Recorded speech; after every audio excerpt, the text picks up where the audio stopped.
Section 3. You will hear two students called Trudy and Stuart, who are both studying to be librarians, discussing a paper that they are going to write together.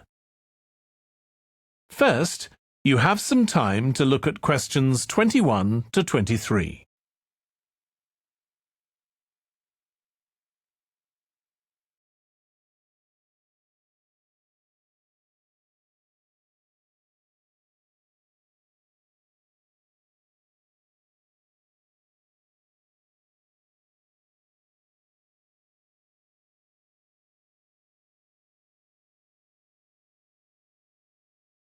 Now listen carefully and answer questions 21 to 23.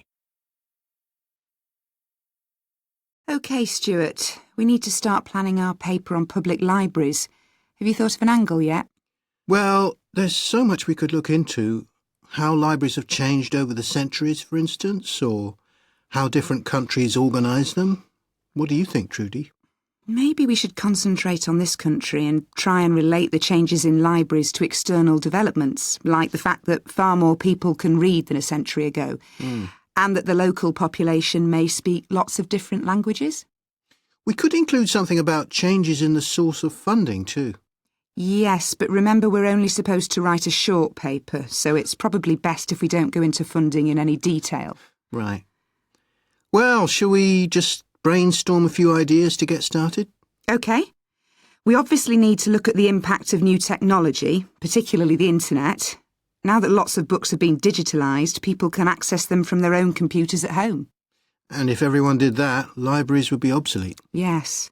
But the digitalised books that are available online for free are mostly out of copyright, aren't they? And copyright in this country lasts for 70 years after the author dies.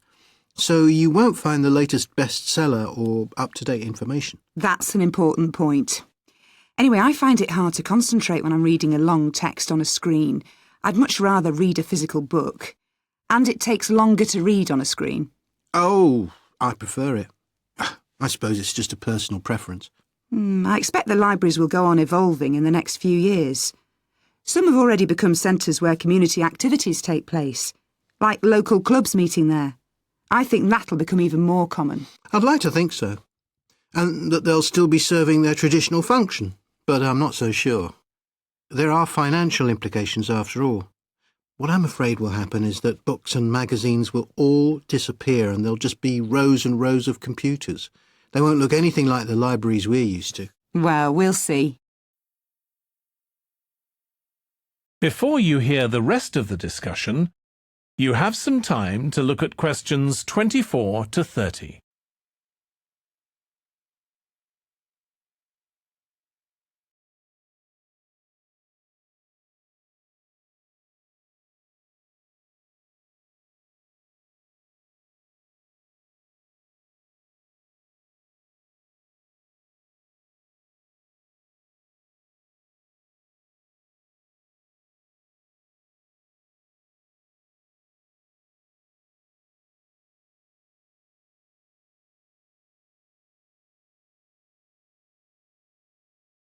Now listen and answer questions 24 to 30.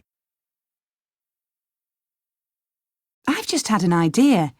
Why don't we make an in-depth study of our local public library as background to our paper? Yes, that'd be interesting. And raise all sorts of issues. Let's make a list of possible things we could ask about, then work out some sort of structure. For instance, we could interview some of the staff and find out whether the library has its own budget or if that's controlled by the local council. And what their policies are.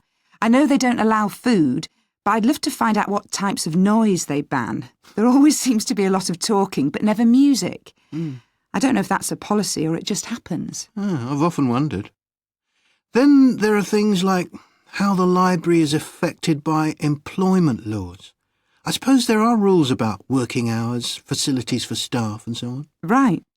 Then there are other issues relating to the design of the building and how customers use it.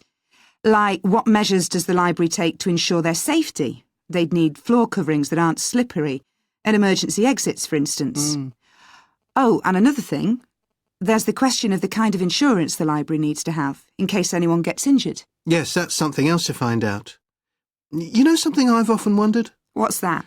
Well, you know they've got an archive of local newspapers going back years. Well, next to it, they've got the diary of a well-known politician from the late 19th century. I wonder why it's there. Do you know what his connection was with this area? No idea. Let's add it to our list of things to find out. Oh, I've just thought.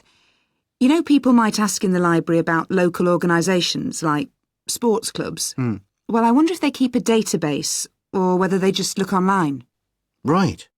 I quite fancy finding out what the differences are between a library that's open to the public and one that's part of a museum, for example. They must be very different. Then something else I'd like to know is... That is the end of section 3. You now have half a minute to check your answers.